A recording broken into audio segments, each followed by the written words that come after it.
तो hello student, ये आप भी यहाँ पे यानी कि होम साइंस यानी कि गृह विज्ञान का एग्जाम देने जा रहे हैं आज ही। तो इस वीडियो को देख कर जाइएगा। आपके लिए लेके आ चुके हैं कक्षा 11 अर्धवार्षिक परीक्षा दिसंबर 2025 में देने जा रहे हैं। आपका यहाँ पे विषय का कोड भी दिया गया है 319 नंबर। तो चलिए सभी क्वेश्चन को एक कर देखते हैं पारी बारी से सभी क्वेश्चन को। आपको एग्जाम में यहाँ से डायरेक्टली क्वेश्चन देखने को मिलने वाला है। देखिए पूछ रहा है कि प्रघंग प्रक्रिया में के चरण है। तो आंसर देखिए कैसे लिखना है। आंसर के लिखना है कि प्रघंग प्रक्रिया के प्रमुख चरण एक नियोजन, संगठन, निर्देशन, नियंत्रण और या फिर समन्वय है। तो इस प्रकार इसका आंसर दे दीजिएगा।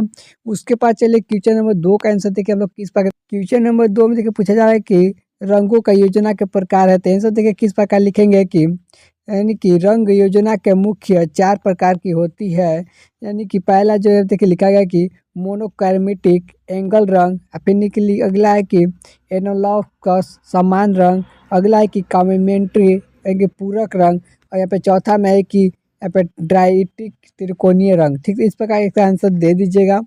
उसके पहले क्वेश्चन नंबर नेक्स्ट है क्वेश्चन नंबर 3 में ध्यान दिए। क्वेश्चन नंबर 3 से क्या पूछा जा रहा है कि विटामिन डी के कार्य, जो विटामिन डी का क्या कार्य, उसके कार्य लिखना है। कैंसर लिख के लिखेंगे विटामिन डी हमारे शरीर में कैल्शियम और फास्फोरस की आवरण की और पोषण के मदद करती है, जो हड्डियां और दांतों को स्वस्थ, विकास और मजबूत बनाने के लिए आवश्यक है। तो इस प्रकार इसका आंसर देना है। चलिए अगला क्वेश्चन देखिएगा। क्वेश्चन में देखिए 4 हमसे के क्या पूछा है। क्वेश्चन नंबर 4 को ध्यान से देखिए कि मित्र समूह का महत्व, यानी मित्र समूह का महत्व। तो आंसर लिखेंगे कि मित्र समूह का सामाजिककरण और सहायक होता है, जो भावनात्मक समर्थन प्रदान करती है और व्यक्तियों के नए कौशल व्यवहार को सीखने और मदद करती है। यह पहचान बनाने के लिए सामाजिक नियम समझने में महत्वपूर्ण भूमिका निभाती है। तो इस प्रकार इसका आंसर दे दीजिएगा। चलिए क्वेश्चन नंबर 5 में ध्यान। क्वेश्चन देखिए 5 हमसे क्या पूछा जा रहा है कि वृद्धि एवं विकास के अंतर है। वृद्धि एवं विकास में अंतर बताना है। तो देखिए लिखेंगे आंसर देखिए कि वृद्धि का तात्पर्य शरीर के आकार और ऊंचाई और वजन के यानी कि मात्रात्मक मापने योग्य परिणाम की परिवर्तन है से, जब किसी विकास का तात्पर्य व्यक्ति के शारीरिक, मानसिक और भावनात्मक और सामाजिक यानी कि पहलुओं को गुणात्मक या सामग्रिक सुधार से जिसमें यानी कि परिवक्ता की शामिल है। तो इस प्रकार इसका आंसर दे दीजिएगा। उसका चलिए क्वेश्चन नंबर 6 में ध्यान दीजिए। क्वेश्चन नंबर 6 में देखिए हमसे क्या पूछा रहा। इसमें पूछा जा रहा है कि प्राकृतिक और या फिर कृत्रिमक रेशम, यानी कि इस प्रकार आंसर दीजिएगा।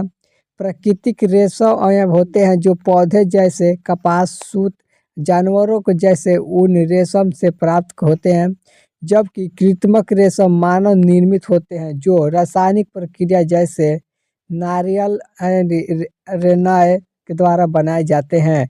तो इस प्रकार इसका आंसर दे दीजिएगा। चलिए क्वेश्चन नंबर 7 में ध्यान दीजिएगा। इसमें देखिए क्या पूछा जा रहा है कि भोजन दूषित होने के कारण, यानी भोजन को दूषित होने के कारण। तो आंसर दीजिएगा कि भोजन दूषित होने के कारण आंतरिक कार्यों में भोजन में मौजूद प्राकृतिक विषैले तत्व यानी कि अनुचित भंडार शामिल हो सकते हैं। बाहर के कारण बैक्टीरिया, फफूंदी और कीटाणुनाशक आवे यानी कि अवशेष और अनुचित स्वच्छ का शामिल है। तो इस प्रकार इसका आंसर दीजिएगा।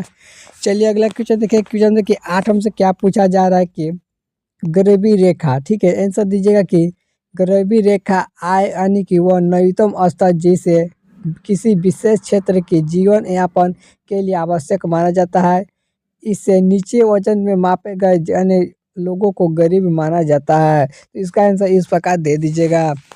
चलिए क्वेश्चन नंबर देखें 9 में से क्या पूछा जा रहा है कि किशोर अवस्था का मुख्य समय, जो किशोर अवस्था का मुख्य समय क्या है। तो आंसर में लिखेंगे कि किशोर अवस्था का मुख्य समय तीव्र भावनाएं जैसे खुशी, गुस्सा, भय, चिंता, प्रेम शामिल है। इस अवस्था में संवेग में उपस्थित तीव्र देखी जाती है, जो शारीरिक या फिर हार्मोन परिवर्तन के कारण होती है। तो इस प्रकार इसका आंसर दीजिएगा। चलिए क्वेश्चन में देखिए कि 10 क्वेश्चन में 10 में देखिए हमसे क्या पूछा जा रहा है कि इसमें देखिए हमसे पूछा जाए कि प्रोटीन के कार्य एवं कमी के प्रभाव। तो देखिए प्रोटीन का क्या कार्य है। तो प्रोटीन हमारे शरीर के यानी कि ऊतकों को निर्माण और यानी कि मरम्मत के लिए आवश्यक है। यह एंजाइमों को हार्मोन और एंटीबॉडी जैसे उत्पाद में मदद करती है। इसकी कमी वृद्धि रुकी जा सकती है, मांसपेशियों को कमजोर हो जाती है, तो पुशोकन के जैसी समस्याएं की हो जा सकती है। इस प्रकार इसका आंसर दे दीजिएगा।